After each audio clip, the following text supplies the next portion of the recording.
out of my mom's purse. Here's a sentence I didn't think I'd be saying today. There's a different way of framing that one. Exactly. That's for the special guy. Speed.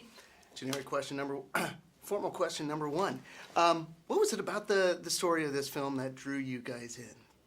The fun of the movie to me isn't the question of do you tell or don't you, but how do you tell when your friend is needs to hear what needs to be said, but is in a place where he absolutely cannot hear it and is on tilt. That's right. I mean, there's definitely situations that come about.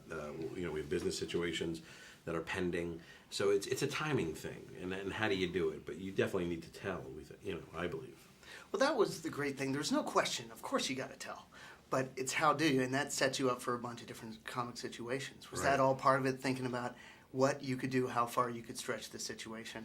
Well, the fun was to work with Ron because you're going to be in a quality film, and I think the audience's response to the film has just been phenomenal. And I think it's sometimes audiences don't get the credit for being as sophisticated as they are. There's a feeling that it has to be all comedy or all this.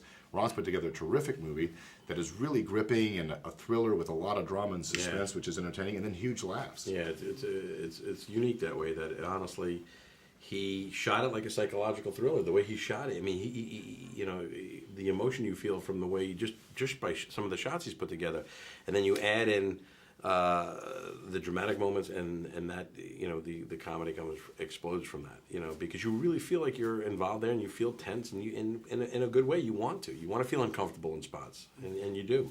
How did it feel to be in Ron Howard's return to comedy? I mean, did you see him just have this natural flow? Well, I feel like we just made a badass movie. Yeah. Like Ron just kind of came, and yes, there's a lot of comedy, but I mean, there's so much humanity, and it's just a great film. There's no label. That's what it feels like. We're doing a comedy now. We're doing, it's a comedy with it's a dramedy. It's just a great entertaining movie. Yeah.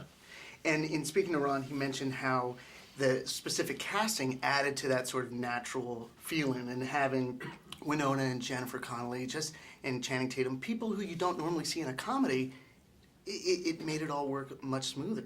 Absolutely. I mean, Channing is a great example of a guy who you wouldn't expect to be in a comedy because he's done such great, dramatic work, and being good-looking stud that he is. That was the one part that I thought was brave. Is here's this unattractive guy that you're going to put in the movie. Yeah, you're making that statement, and then he's got to be funny too. Yeah, and then it's like enough. You get to be, but he's as funny as anybody, and he's also like this handsome guy. I mean, he was such a great guy to work with too, Channing. Yeah, he just did a great job. He really did. And Queen Latifah, I mean, you're not going to match her spirit anywhere. Just a great lady, and just Winona and Jennifer. You know what they bring. Yeah. They're just phenomenal, and they rolled with it. They were great. Yeah. You mentioned that the audiences have been reacting really well to it. What do you hope an audience will come out of this thinking or feeling? Well, they have. I mean, they've screened it, and the audience the audience response has been phenomenal. I think they feel a lot. I think they laugh a lot, and I think it's they leave and go, wow, you don't always get to see a movie that has that much thought and that much kind of energy put into it. Right. I think that really responds to the quality of the film. Well, we're all set to go. That was it. Thanks, man. Good to see you. Pleasure. Really Give your mom my best and tell her I agree with her. Her son can do whatever he wants. All right, balls in the... Thank you. Respect. Out of the purse.